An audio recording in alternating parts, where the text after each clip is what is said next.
नमस्कार, अपना प्रदेश उत्तर प्रदेश उत्तराखंड देख रहे हैं आप। मैं हूं आपके साथ पूजा मोहन पांडे। बुलेटिन की शुरुआत करते हुए सबसे पहले आपको बता दें, मुख्यमंत्री योगी आदित्यनाथ मंगलवार को 3 दिवसीय दौरे पर गोरखपुर पहुंच चुके हैं, जहां पर उन्होंने जिले के 9 विधानसभा क्षेत्रों में विकास की सौगातें दी हैं। मुख्यमंत्री ने शहर से लेकर देहात तक सुदृढ़ सड़कों के जाल का लोकार्पण किया, तो वहीं बाढ़ से निजात के लिए बचाव से जुड़ी तमाम परियोजनाओं का शिलान्यास हुआ है। योगी ने कहा, गुरु पूर्णिमा से एक दिन पहले यानी कि आज जनपद गोरखपुर में 464 करोड़ की 208 परियोजनाओं का लोकार्पण और शिलान्यास के अवसर पर मैं गोरखपुर वासियों को हृदय से बधाई और शुभकामनाएं देता हूं। विकास हम सभी के जीवन में परिवर्तन लाता है, इसलिए अलग अलग क्षेत्रों में विकास की परियोजनाओं को समयबद्ध ढंग से आगे बढ़ाना सरकार की प्राथमिकता रही है। इस दौरान आपको बता दें कि शाम के समय बशीरपुर क्षेत्र में बशारतपुर में एक मीटिंग भी हुई, जिसमें बूथ लेवल के अधिकारियों को बुलाया गया था। इस मीटिंग में आगामी 2024 के चुनावों के मद्देनजर कमजोर बूथों पर पकड़ बनाने को लेकर विस्तार से मंथन हुआ है। बीआरडी मेडिकल कॉलेज के पुनरुद्धार का मामला हो, गोरखपुर की सड़कों के चौड़ीकरण का मामला हो और विद्युत की अनियमित आपूर्ति पर ब्रेक लगाते हुए विद्युत की आपूर्ति को नियमित बनाने का कार्य हो, या विकास की छोटी बड़ी वे सभी परियोजनाएं जो बाढ़ से जुड़ी हुई थी, स्वास्थ्य से जुड़ी हुई थी, शिक्षा से जुड़ी हुई थी, इंफ्रास्ट्रक्चर से जुड़ी हुई थी, इन सभी को व्यवस्थित रूप से आगे बढ़ाने का कार्य किया। सरकार पैसा दे सकती है, उन्हें समयबद्ध ढंग से पूरा भी कर सकती है, लेकिन उनके संरक्षण का दायित्व जनता जनार्दन को स्वयं लेना होगा। यह शहर हमारा है। तो वहीं यूपी में स्वास्थ्य विभाग में हुए तबादलों को संज्ञान में लेते हुए जहां सीएम योगी ने जांच के आदेश दिए हैं, तो वहीं मामला सामने आने के बाद विपक्ष भी लगातार प्रदेश सरकार पर हमलावर है। कांग्रेस के पूर्व एमएलसी दीपक सिंह ने इस संबंध में सीएम योगी को पत्र लिखा और तबादले में बरती गई मनमानी पर एसआईटी से जांच कराने की मांग की है। सुनिए। जिस तरह से उत्तर प्रदेश में भारतीय जनता पार्टी की द्वितीय सरकार बनने के बाद 100 दिन के अंदर जो ट्रांसफर हुए थे, उस ट्रांसफर घोटाले की चर्चा पूरे उत्तर प्रदेश में हुई थी। मैंने उस घोटाले की जांच करने के लिए मुख्यमंत्री जी को पत्र लिखा था। अंततः मुख्यमंत्री जी ने आज एक विभाग के घोटाले की जांच, ट्रांसफर घोटाले की जांच के आदेश दिए हैं। बेहतर होता ग्राम विकास सहित अन्य विभागों के घोटाले की जांच हो जाती, तो इस ट्रांसफर घोटाले का पूरी तरह से पर्दाफाश हो जाता। तो वहीं एक तरफ जहां सीएम योगी की जनसंख्या नियंत्रण को लेकर दिए गए बयान पर सपा ने विरोध जताया, तो वहीं दूसरी तरफ कांग्रेस नेता ने जनसंख्या नियंत्रण के पक्ष में बयान दिया है। कांग्रेस नेता आचार्य प्रमोद कृष्णम ने कहा कि बढ़ती हुई जनसंख्या इस देश की एक बहुत बड़ी समस्या है। इससे पहले कि लोकतंत्र भीड़ तंत्र में तब्दील हो जाए, उससे पहले देश के सभी राजनीतिक दलों को राजनीति से ऊपर उठकर राष्ट्रहित में पॉपुलेशन कंट्रोल के लिए ठोस और सकारात्मक कदम उठाने चाहिए। इतना ही नहीं, आचार्य प्रमोद कृष्णम ने देश के प्रधानमंत्री से अपील की है कि संसद के आने वाले मानसून सत्र में जनसंख्या नियंत्रण कानून को लेकर आए। अगर सरकार जनसंख्या नियंत्रण कानून लेकर आती है तो वो सरकार के इस कदम का स्वागत करेंगे।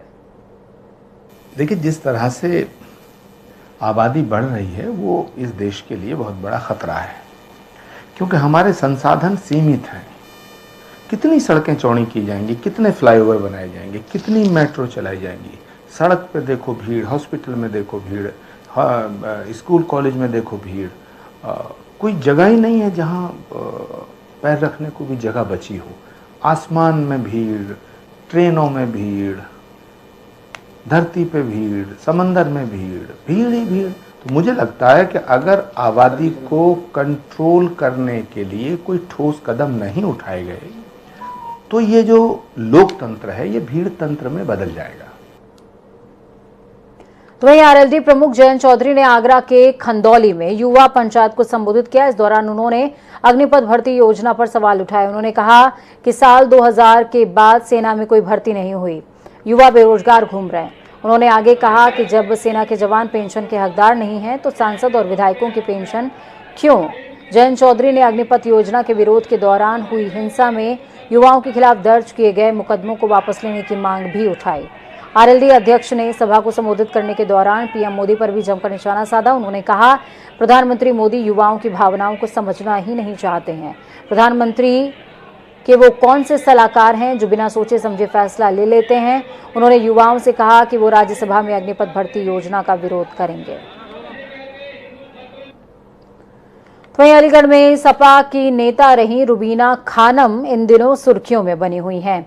पूर्व सपा नेत्री रुबीना खानम आजकल सीएम योगी और बीजेपी की तारीफ में कसीदे पढ़ रही हैं।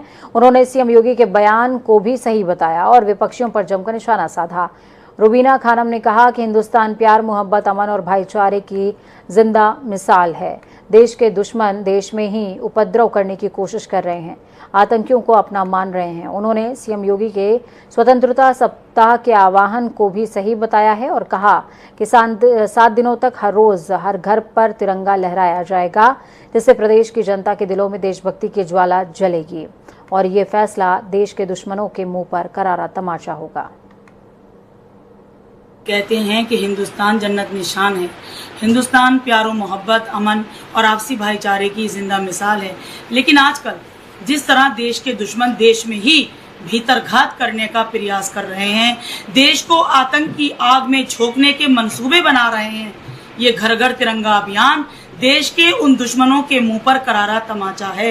योगी सरकार के इस कदम से प्रदेश की जनता के दिलों में देशभक्ति की ज्वाला जलेगी और देशभक्ति की इस ज्वाला में देश के दुश्मन जलकर स्वाह हो जाएंगे और राष्ट्र हित में ये घर घर तिरंगा अभियान मील का पत्थर साबित होगा। आगरा नगर निगम की मुश्किलें बढ़ सकती हैं। नगर निगम ने आगामी स्वनिधि महोत्सव को लेकर मंत्रियों की प्रोटोकॉल में बड़ी भूल कर दी है। कैसे?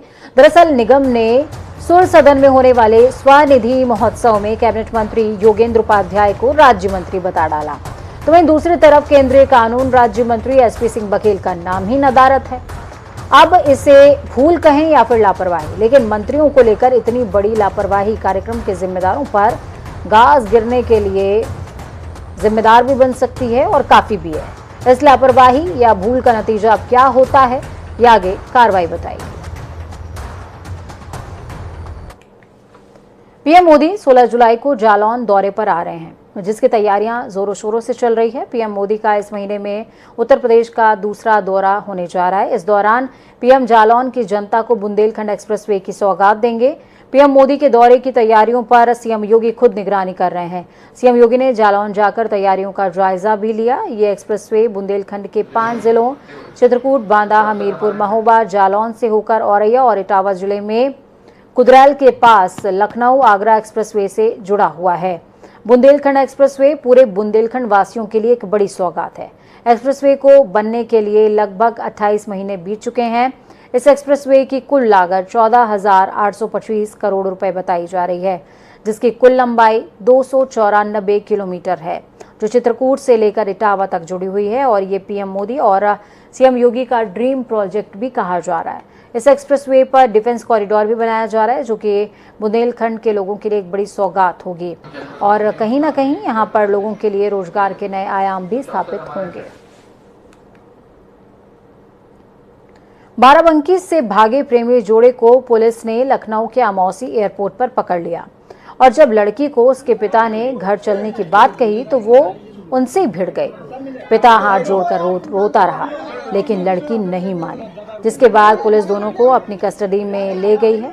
लड़के का नाम फहीम बताया जा रहा है, जबकि लड़की हिंदू है और अभी 10वीं की छात्रा है। दोनों के बीच प्रेम प्रसंग होने की बात कही जा रही है। तो वहीं परिवार वालों ने लव जिहाद के आरोप लगाए हैं। लड़की के पिता का कहना है कि फहीम ने मेरी बेटी को बातों में फंसाकर निकाह कर लिया और बेटी का ब्रेन वॉश कर दिया है। पिता का कहना है कि मेरी बेटी का मेडिकल करवाया जाए, इससे साफ हो जाएगा कि वो नाबालिग है।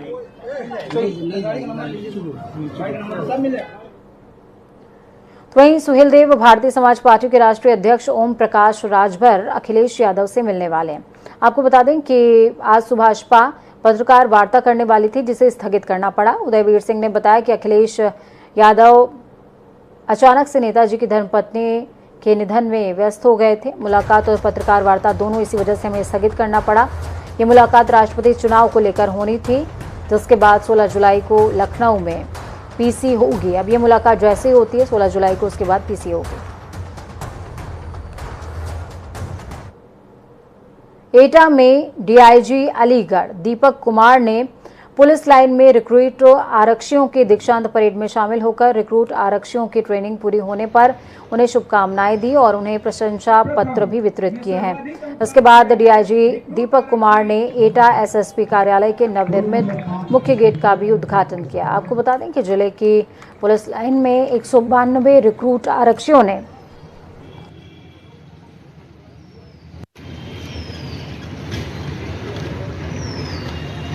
प्रथम ये सर्वाधिक अंक प्राप्त किया है रिक्रूट आरक्षी।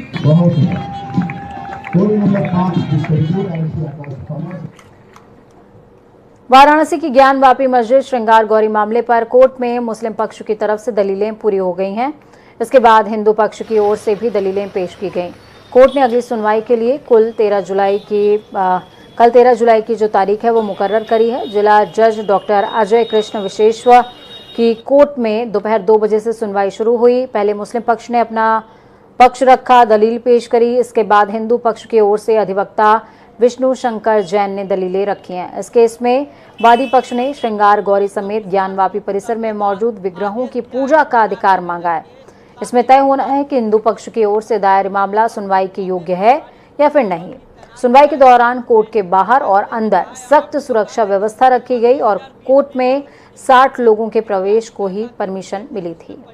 1991 प्लेसेस ऑफ वर्शिप एक्ट पर जो उन्होंने बेकार और बेफिजूल की जो तथ्य रखे उन सारे तथ्यों का जोरदार तरीके से हम लोगों ने विरोध करना शुरू किया और सारे पक्ष तथ्यात्मक रखेंगे। तमाम सुप्रीम कोर्ट की भी दलीलों को, जो आर्डर उनके रहे हैं सुप्रीम कोर्ट के, उन आर्डरों को भी हम लोग ला के रखे हैं और इसको कल जो है कंटिन्यू है, कल ये सारे पक्ष हम लोग रखेंगे। 2 से 5 की तरफ से विष्णु शंकर जैन ने आज बहस शुरू कर दी है। कल 2 बजे के लिए इस मामले को रखा गया। कल बहस विष्णु शंकर जैन कंटिन्यू करेंगे। अगर वो कंक्लूड कर देते हैं तो कल हम अपनी बहस हम शुरू कर देंगे। ऑब्जेक्शन उठाया गया था कि मैं राज्य सरकार का वकील हूं और इसमें बहस नहीं कर सकता। उस ऑब्जेक्शन को कोर्ट ने निरस्त कर दिया और जो राज्य सरकार ने मुझे एनओसी जारी की थी वो एनओसी मैंने कोर्ट के सामने पेश की है। कोर्ट ने मुझे परमिट किया कि मैं सबसे पहले बहस शुरू करूं वादीगढ़ नंबर 2 से 5 की तरफ से। देश में राष्ट्रपति चुनाव को लेकर उल्टी गिनती शुरू हो चुकी है, क्योंकि 18 जुलाई को सुबह 10 बजे से शाम को 5 बजे तक राष्ट्रपति पद के लिए मतदान होना है, जिसका विधिवत कार्यक्रम जारी हो चुका है। तो वहीं एनडीए उम्मीदवार द्रौपदी मुर्मू ने भी उत्तराखंड आकर अपने पक्ष में मतदान करने की अपील पहले ही की थी। आपको बता दें कि ऐसे में मतदान सही तरीके से संपन्न हो सके, उसके प्रशिक्षण के लिए दिल्ली में सभी राज्यों के संसदीय कार्य मंत्रियों को आमंत्रित किया गया है। तो दूसरी तरफ प्रशिक्षण को लेकर संसदीय कार्य मंत्री प्रेमचंद अग्रवाल ने बताया कि 13 जुलाई को वो दिल्ली जा रहे हैं, जहां से राष्ट्रपति चुनाव का प्रशिक्षण लेकर के ही देहरादून लौटेंगे। देखिए, 13 तारीख को पूरे देश भर के तमाम लोगों को बुलाया गया है। संयोग से मुझे भी उत्तराखंड से जाने का मौका मिल रहा है। उसमें प्रशिक्षण होगा कि कैसे मतदान होना चाहिए, कोई चूक ना हो जाए। उसको लेके कल प्रशिक्षण के लिए मैं दिल्ली जा रहा हूँ और आपको भी जानकारी दे रहा हूँ कि 16, 17, 18 के लिए हमने अपने तमाम विधायकों से आग्रह किया है कि 16 तारीख से लगातार वो 18 तारीख तक मतदान होने तक वो देहरादून में रहेंगे। इसी दौरान उनको भी जो प्रशिक्षण हम लोग लेके आएंगे उसकी जानकारी उनसे हम शेयर करेंगे, ताकि हमारे यहाँ से किसी भी प्रकार की चूक राष्ट्रपति चुनाव में ना हो। उसको लेके हम लोग फिर यहाँ बैठने वाले भी हैं, उनसे साथ बैठ के उसकी चर्चा भी करने वाले हैं। तो नई शिक्षा नीति लागू करने वाला पहला राज्य उत्तराखंड बन चुका है। नई शिक्षा नीति के तहत SCERT पाठ्यक्रम को तैयार किया गया है। प्री प्राइमरी कक्षाओं को शिक्षा विभाग ने नई शिक्षा नीति में बाल वाटिका नाम दिया। शिक्षा महानिदेशालय में सीएम पुष्कर सिंह धामी ने बाल वाटिका का उद्घाटन किया और नई शिक्षा नीति का शुभारंभ भी। शिक्षा मंत्री धन सिंह रावत ने कहा कि पहले चरण में प्राथमिक स्कूलों में चल रहे 5000 आंगनबाड़ी केंद्रों में बाल वाटिका का संचालन आज से शुरू कर दिया जाएगा।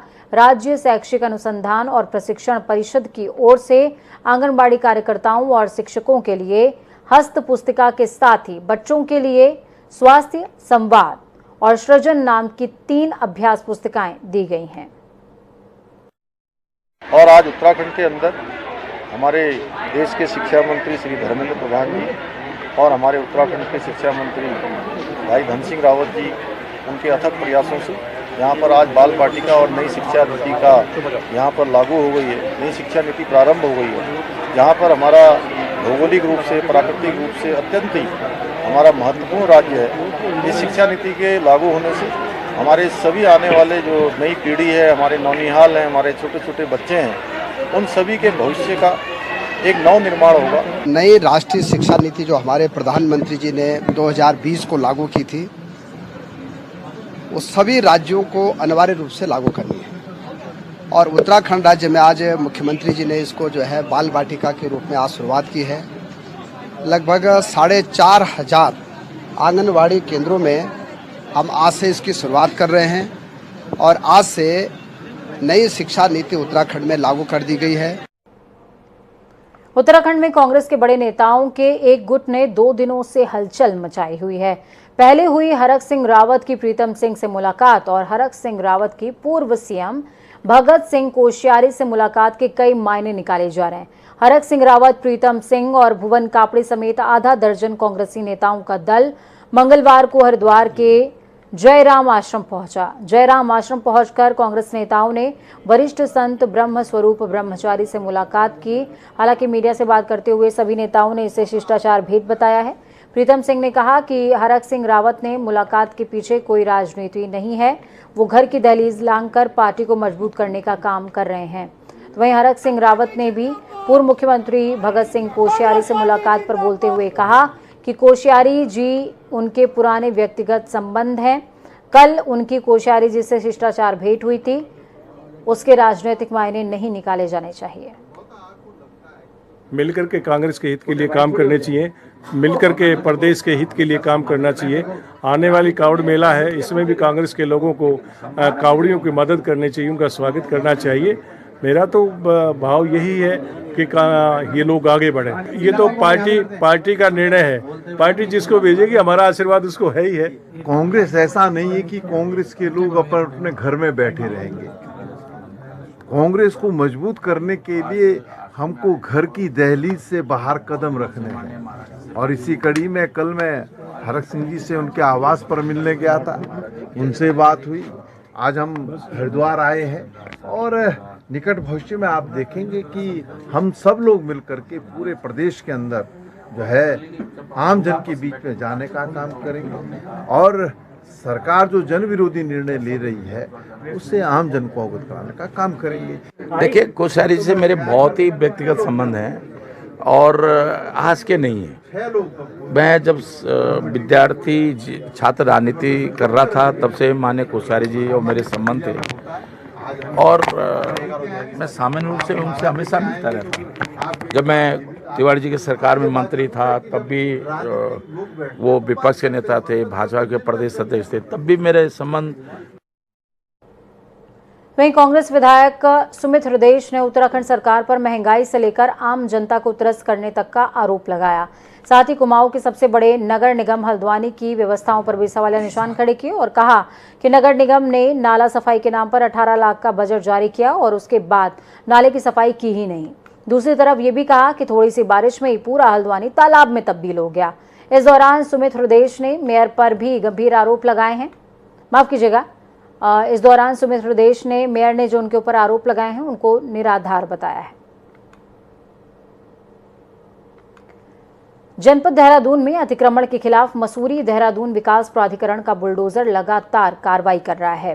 तो वहीं कार्रवाई को लेकर वीसी एमडीडीए ब्रजेश संत का कहना है कि अतिक्रमण के खिलाफ शिकायतें लगातार मिल रही थीं, जिसके खिलाफ सख्त रुख अपनाते हुए टीम भेजी गई और अतिक्रमण हटाया जा रहा है। साथ ही लगातार अतिक्रमण करने वालों के खिलाफ अब कानूनी कार्रवाई अमल में लाई जाएगी। उसके लिए भी हमने जो है एक मॉडस ऑपरेंडी बना दिया है। हम लोगों ने एक्ट को पढ़ के और काफ़ी सलाह करके कल ही बल्कि उस पर एक पॉलिसी बनी है, बहुत जल्दी आपके सामने आ जाएगी और जैसे ही स्टार्ट होगा वैसे ही अतिक्रमण ढहा दिया जाएगा। और दूसरी बात, अतिक्रमण हमारा विषय नहीं है, अतिक्रमण नगर निगम का विषय है। हमारा विषय यह है कि जो लैंड पे अगर कोई स्ट्रक्चर बना हुआ है वो नक्शा उसका पास है या नहीं है, अगर पास है तो नक्शे के हिसाब से बना है या नहीं बना। अतिक्रमण नगर निगम का विषय है। तो वहीं हरिद्वार में मांगों को लेकर मुंजाल शोवा कंपनी के कर्मचारी हड़ताल पर बैठ गए हैं। हड़ताल के 15 दिन के बाद भी कोई निष्कर्ष नहीं निकल रहा। आपको बता दें कि कर्मचारियों के बीच एक लिखित समझौता कराया गया था, जिसमें कर्मचारियों की मांगों को मानने को लेकर कंपनी प्रबंधन ने 15 दिनों का समय मांगा था, लेकिन आज फिर से 15 दिन के बाद भी मुंजाल सोया कंपनी के कर्मचारी फिर से अपनी मांगों को लेकर अड़ गए। फिर से कंपनी कर्मचारियों पर 3 महीने का समय बढ़ा देने का दबाव बनाया जा रहा है। ऐसा ही रहा तो कंपनी कर्मचारियों ने दोबारा से हड़ताल पर जाने की चेतावनी दी है। हमारी मांग है तो लड़का परमानेंट हो और जो हमारे पैसा बढ़ाया जाए और जो हमारे 3 लड़के बाहर हैं उनको अंदर लिया जाए, ये हमारी मांग है। और कंपनी को 15 दिन का टाइम दिया था डीएलसी साहब को, लेकिन में ये विफल होते आ रहे हैं कंपनी भी और यहाँ का डीएलसी भी। अब आगे का देखते हैं क्या करते हैं, फिर हम अपनी मजबूरी है हमारी, क्या करा जाए कि फिर हमें हड़ताल का ही हमारे पास लास्ट चांस और कुछ है ही नहीं हमारे पास। देखिए, लास्ट ईयर मुंजाल शोवा के श्रमिक प्रतिनिधियों ने अपना एक वेतन इंक्रीमेंट को लेकर चार्टर ऑफ डिमांड हमारे कार्यालय में और मैनेजमेंट को दिया था। उसके रिगार्डिंग लगातार मैनेजमेंट के द्वारा भी बातचीत करी गई है और हमारे कार्यालय में भी लगातार त्रिपक्षीय वार्ता कराई जा रही है। यूपीआईडी एक्ट 1947 के प्रावधानों के अंतर्गत दोनों पक्षों के मध्य बैठा के जो चार्टर ऑफ डिमांड है उसमें सहमति बनाने का प्रयास लगातार हमारे कार्यालय के द्वारा किया जा रहा है। वक्त यहाँ पर छोटे से ब्रेक का। ब्रेक के उस पार खबरों का सफर लगातार जारी रहेगा। बने रहिए जनता टीवी के साथ, क्योंकि हमें आपकी ताकत, हमारी कामना कि आपका आने वाला कल आज से बेहतरीन भी हो और सुरक्षित भी। नमस्कार।